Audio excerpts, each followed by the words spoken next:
आंनि बड'लेण्ड बिबुंसार इउटुब चेनेलाव फिन बयखौबो बरायनाय थाबाय। आसा खालामो नोंथांमोनहा बयबो नायलांगोन। अन्नानै गोदान नायगिरि बिथांमोनहा आंनि इउटुब चेनेलखौ प्लिज साबस्क्राइब खालाम, शेयार खालाम, लाइक खालाम, कमेन्ट खालाम। बिदिब्ला फै आंनि भिडिअ जागायलांदिनि, नायलांदो। आंनि टपिकआनो जाहैदों जोंहा BTR एकर्डजों। BTR एकर्डखौ आंबो सासे मोजां मोनग्रा, जोबोद मोजां मोनदोंमोन, वेलकाम खालामदोंमोन। दा बे एकर्डनि जोहैनो जोंनि गेजेराव माखासे पजिटिभ आरो नेगेटिभ रिजाल्ट ओंखारदों। बेखौनो आं फंनैसो बुंलांनो सानदों। अन्नानै नोंथांमोनहा नायलांजोबबानो जाबाय। सेथियाव दं जोंहा एकर्डनि दारै सेपारेट डिरेक्टरेट बर' मिडियामनि थाखाय मोनदोंमोन। बेयो जोंनि थाखाय जोबोद मोजांमोन। नाथाय बेनि उल्थायै नेगेटिभ रिजाल्टबो ओंखारदों। बे नेगेटिभ रिजाल्टआनो जाहैबाय आसाम सरकारा जानाखि बे जोंनि एकर्डआ इमप्लिमेन्ट जादोंमोन, बेनि उल्थायै आसाम सरकारा उल्था बिल पास खालामदों। बेनो जाहैबाय BTR एरियायाव एसामिस राव बा एसामिस हांखोखौ फार्स्ट बेनारफ्राव एसामिस रावजों लिरनो थाखाय कम्पालसारि बिल पास खालामनाय जादों। बेयो जोंनि मोनसे नेगेटिभ रिजाल्ट। आरो दा बावैसो मोनसे नेगेटिभ रिजाल्ट ओंखारबावदों। बेनो जाहैबाय एसामिस आयदाखौ BTR एरियायावबो 6 सिडिउल एरियायावबो मोनसे कम्पालसारि साबजेक्ट हिसाबै थिसननो बिथोन होदों, नटिफिकेसन फैदों। बेबो जोंनि थाखाय मोनसे नेगेटिभ रिजाल्ट। जेराव जोंनि बर' मिडियामा सेपारेट डिरेक्टर दंब्लाबो जोंनि बर' मिडियामनि जेनाखि क्वालिफिकेसन, जेसेबां हाइ पार्सेन्टेज टप मारिया मानो जोंनि बर' मिडियामनि सार्टिफिकेटजों साख्रि मोनलाब्ला, अब्ला जोंनो बे सेपारेट डिरेक्टरेट आरो बर' मिडियामखौ मानोबाव जोंनि बर' मिडियामा लासैनो जोबलांमारसिगोन। बिदिब्लाथ' बेखौ जों नायनो हायोदि आसाम सरकारा जोंनि बर' हारिखौ दासिमबो माबायदि नोजोरजों नायो। फैदो बिदिब्ला आरो नैथि रिजाल्टखौ नायबावदिनि। एकर्ड बायदियै DC पुलिस फर्सआ सेम BTRनि आखायाव फैदोंमोन माखासे पावारा। नाथाय बिनिफ्रायबो माखासे जोंहा नेगेटिभ रिजाल्ट ओंखारदों। जायनाखि नेगेटिभ रिजाल्टआनो जाहैबाय जायनाखि 6 सिडिउल माखासे पावार एन्ड फांसनफ्रा डिसिफोरनो राननानै होनाय जादों। बियो 6 सिडिउल पावारखौ खमायनाय जादों। बे जोंनि नेगेटिभ रिजाल्ट। आरो बेजों लोगोसे जानाखि दाख्लैसो जानानै थांनाय क'क्राझाराव फेक एनकाउन्टार जानानै थांनाय, बे जाथायखौ नायोब्ला जुदि सेम सारा गावनि पावार, एकर्डनि दारै मोननाय पावार, बेखौ इउज खालामनो हायोमोन।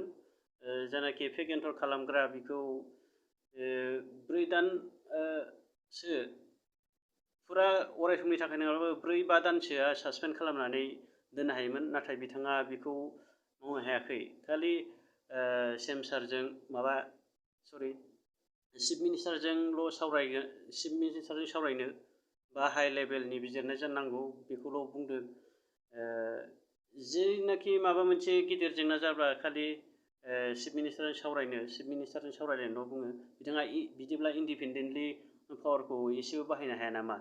बे जोंनि गेजेराव मोनसे जोबोद सोंथावना बाथ्रा आरो लासिंसिं बाथ्रा दि बिथाङा गावनि आखाइजों मोनसेबो खामानिखौनो मावनो हाया बायदि। थामथियाव दङ जोंनि इडुकेसन बेलायावनो बाव बेबो जायनाखि माखासे भेन्सार फोरोंगिरिफ्रा एपइन्टमेन्ट लेटार मोनबाय आरो माखासे हा गैजायिफ्रा हा मोनबाय, हा फाट्टा मोनबाय। गासैबो मोनजोबाखैबाबो जानाखि मोनदों बेफोरनि थाखाय बियो जोंनि पजिटिभ रिजाल्टमोन। नाथाय बिनि उल्थायै आसाम सरकारा जोंनि गेजेराव मा खालामबावो, सिक्स सिडिउल एरिया ओमफ्राय खालि BTR अनलि BTR आवल' नेपालिफोरखौ प्रटेक्टेड क्लास होनाया बेयो जोंनि थाखाय जोबोद साननांगौ बाथ्रा। अब्ला नायदो जुदि बिदि BTR एकर्डनि उल्थायै आसाम लेजिस्लेटिभ एसेमब्लिया मोनफा मोनफा उल्था बिल पास खालामोब्ला अब्ला BTR एकर्ड आरो BTR सरकारखौ मानो नांबावगौ?